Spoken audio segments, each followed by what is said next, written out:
तब होती जब परशुराम के क्रोध में परशुराम का बोध नहीं होता, लेकिन परशुराम के क्रोध में परशुराम का बोध जुड़ा हुआ है और बोध है।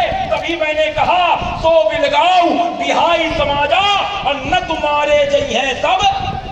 ये जो नतु शब्द लगा हुआ है ये बता रहा है कि परशुराम के क्रोध में परशुराम का बोध है। नहीं तो 21 बार चटकाया है, कोई माइकलाल सामने नहीं आया और आज भी चटका देते, लेकिन नतु शब्द लग रहा है तो ये बता रहा है कि परशुराम जी के क्रोध में परशुराम जी का बोध है। क्रोध कौन सा खराब है? तो ब्रह्मवाणी कहती है ध्यायतो विषयान पुंसा संगस्ते उपजायते संगात संजायते कामा कामात क्रोधो भिजायते क्रोधात भवति सम्मोहा सम्मोहा स्मृति विभ्रमा स्मृति भ्रंशात बुद्धिनाशो बुद्धिनाशात प्रस्तति। जो ऐसे क्रोध करते हैं उनकी बुद्धि नष्ट हो जाती है। तो क्या हमारी बुद्धि नष्ट है?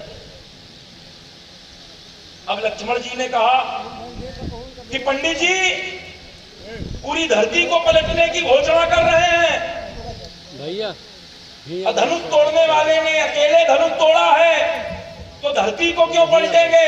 और धरती पलटेंगे तो यहाँ के लोग मारे जाएंगे। तो ये न्याय होगा कि अन्याय होगा? देखो जिनके खुद के घर कांच के बने तो दूसरे के घर में मत नहीं चलाते। ये और कोई कहता तो बन जाती बात, लेकिन कौन कह रहा है? ये कह रहे हैं। और इनसे पूछो इन्होंने क्रोध किया तो क्या हुआ? और इन्होंने कहा क्या?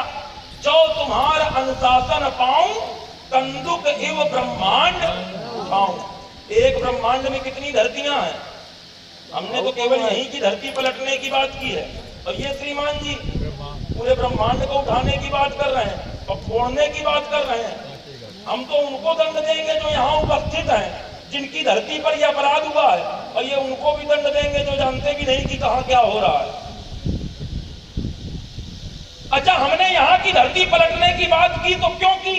इसके कारण में चला जाए तो पता चला जिस बेटी का विवाह हो रहा है उस बेटी के द्वारा कहा जा रहा है, क्या कहा जा रहा है?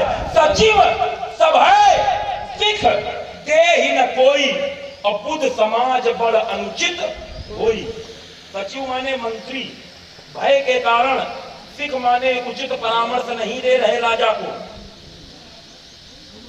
और शास्त्र कहता है भैया सचिव वैद्य गुरु तीन जो प्रिय बोले भय आस तो राज धर्म तन तीन कर होई देग ही नाश।